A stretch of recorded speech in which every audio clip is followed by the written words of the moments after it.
सो hey guys, welcome everybody. क्या हालचाल है आप लोगों का।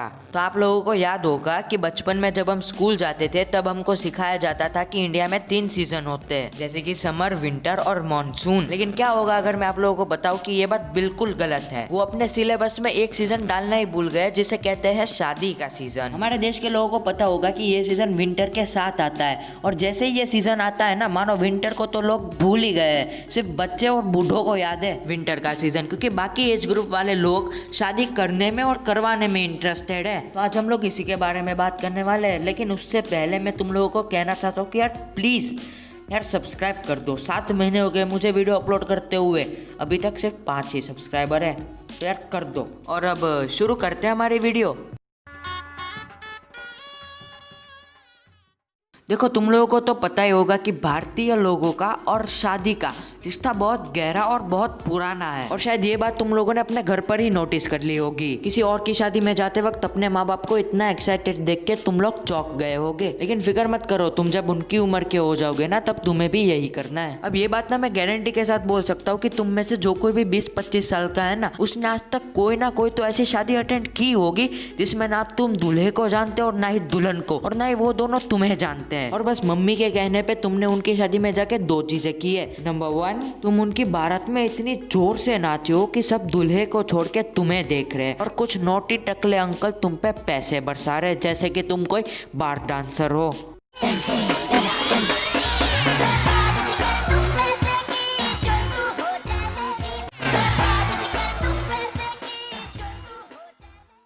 और दूसरी चीज तुमने ये की है कि तुमने वहां पे जाके मुफ्त की रबड़ी या फिर गुलाब जामुन खाए है। अब इस साल की शादी ना कुछ अलग है, क्योंकि इसमें एक ट्विस्ट है जिसका नाम है कोरोना। क्योंकि हो सकता है कि इस साल दहेज में गाड़ी लेते वक्त लड़के वालों के वहां पे कोरोना भी आ जाए। और फिर शादी में समधन जी और समधी जी दोनों ये गाना गा रहे हैं।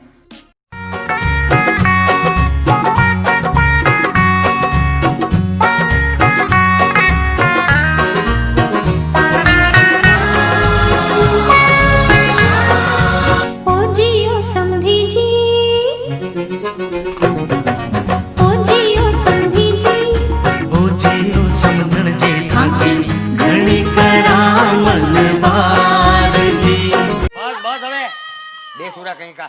और सच बता रहा हूँ यार, अगर ऐसा कहीं पे सच में हो गया ना, तो इतिहास याद रखेगा ऐसी शादी को। अब अगर मैं अपनी बात करूँ ना, तो मुझे घंटा किसी की शादी में जाने का इंटरेस्ट नहीं है। नहीं यार, मतलब कौन ऐसा जो सुबह 5 बजे उठकर तैयार होके अपने रिश्तेदार के चेहरे देखना पसंद करेगा। और अगर तुम लोग उनमें से हो ना, तो यार देखो, एलोन मस्क ने एलियन फाउंड किए, प्लीज उनके प्लेनेट पे चले जाओ अभी के अभी। और वैसे भी यार क्या काम है उनसे मिलके, हमें कोई फायदा तो होने नहीं वाला। अपने वही घिसे पीटे सवाल पूछेंगे हमसे। बेटा कौन सी क्लास में पढ़ते हो, इस साल पास हो जाओगे, कितने बड़े हो गए हो बेटा, आखिरी बार जब तुम्हें देखा था बहुत छोटे थे तुम, तुम्हें तो याद भी नहीं होगा। फ्यूचर का क्या सोचा है बेटा, जॉब वॉब करोगे या फिर कुछ और सोचा है। अरे बेंचो, धत कर दी तुमने तो। सुबह सुबह मूतने का मन नहीं कर रहा है, तुम मुझे फ्यूचर के बारे में सोचने को बोल रहे हो। मेरी इतनी हाय लगेगी ना तुम्हें, ये जो बच्चे कुचे बाल है ना वो भी जड़ जाएंगे, इसलिए मेरे से ना थोड़ी दूरी बना के रखो। लेकिन इससे पहले ना तुम्हारे साथ वो बकचोदी होती है जो सुबह सुबह बिल्कुल भी करने का मन नहीं होता। तुम्हारे पापा तुमसे कहते हैं कि बेटा अंकल के पैर छुओ, और वो अंकल भोसड़े वाला कहता है कि मत छुओ। यार ये इतना इरिटेटिंग लगता है ना, माँ कसम जहर दे दूं उन दोनों को मैं। लेकिन फिर याद आता है कि मैं ऐसा नहीं कर सकता, क्योंकि एक बाप है और दूसरा कोई दूर का चाचा। सच में यार, शादियों में होने वाली ऐसी बकचोदी के कारण से ढीठ बच्चे भी ढीले पड़ जाते हैं। लेकिन रुको जरा, अभी पे ये पार्ट खत्म नहीं हुआ है। अभी हम लोग बात करेंगे उन लड़कों के बारे में जो अपने आप को ऋतिक रोशन समझते हैं। शादी में कोई भी लड़की देखती है ना, उसको देख के ये सोचता है यार ये तो सेट हो ही जाएगी, और फिर जाके भोसड़ी के को पता चला कि ये तो उसकी कजिन है। और ऐसे टाइप के लड़कों की ना इस देश को जरा भी जरूरत नहीं है। नहीं यार, मतलब एटीट्यूड दिखाने का भी एक पॉइंट होता है, लेकिन ये भोसड़ी वाले उन पॉइंट के आगे बढ़ के वही से लाइन खींच रहे हैं। अबे चूतिए, तू इतना भी हैंडसम नहीं है कि शादी में आने वाली हर लड़की तुझ पे पिघलेगी। अभी भी टाइम है भाई, तू सुधर जा, वरना तेरी ये गलतफहमी तुझे कभी ना कभी ले डूबेगी। देखो यार, लड़कियों के बारे में मैं कुछ ज्यादा कहना नहीं चाहता क्योंकि ये भोसड़ी वाला तो सेक्सिस्ट है साला, लड़कों को इतनी सारी गालियां देता है और लड़कियों को कुछ नहीं। अबे मुठविंदर, पहले मेरी बात तो सुन ले। मैं ये कह रहा था कि मैं लड़कियों के बारे में कुछ ज्यादा नहीं कहना चाहता क्योंकि मैं नहीं जानता यार कि लड़कियां क्या सोचती है शादी के बारे में।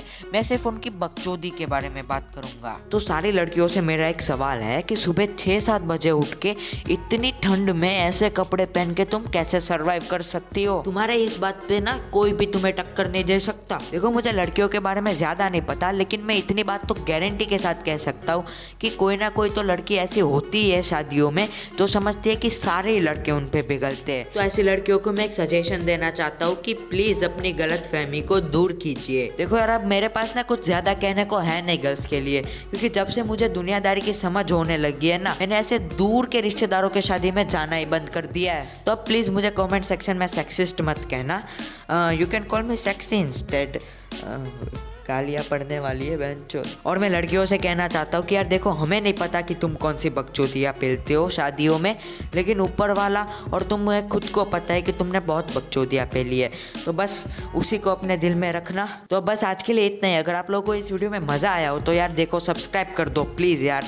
7 महीने हो गए, मैं कितनी बार बोलूँ, मुझे पसंद नहीं है इतना ज़्यादा आप लोगों को कहना कि सब्सक्राइब कर दो यार। मतलब मज़ा तो आता है ना तुम लोगों को वीडियो में, तो कर दो यार सब्सक्राइब बस।